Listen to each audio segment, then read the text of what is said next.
motorbike, because that is a very normal experience of those who really want to take a first step in a life of prayer.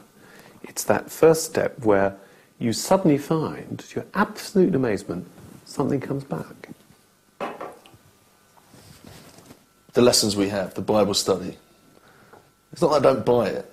You know, I'm not trying to be deliberately controversial, but I'm still not completely. There's still a big gulf between me and wholeheartedly embracing those texts, like say Gary would. Yes. You know, chapter and verse. Yeah, I believe that. That's exactly how it happened. This is the Bible. It's a gift from God. Blah blah blah.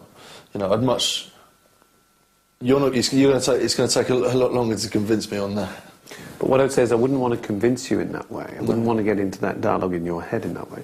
But what I would say to you is, when I gave people the parable of the prodigal son to read, your very quick response to that was, when I said to you, read it now as a parable which speaks to you. Don't ask questions about, you know, the historical nature of it or whatever. Just read it as a parable for you now. And you said, well, it's obvious what the meaning is. I'm the prodigal son.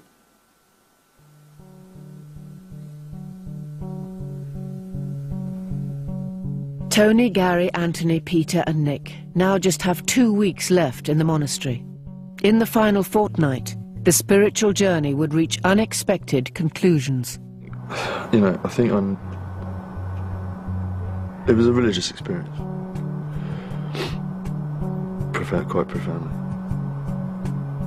Or I was sharing a religious experience with Francis. I think that's pretty clear. But the conflicts they thought they'd overcome would come back to haunt them. Because you wouldn't know, neither of you. Listen, no, I'm not happy. Because I'll tell you the reason why. Do you see, here we go again. No, hold on, don't raise your voice, mate. Yeah, well, don't talk at me then. Well, then look at me when I'm talking to you. Anthony, who are you talking to? I'm talking to you. Fuck off, man. What is wrong with you? I'm not a kid, you know.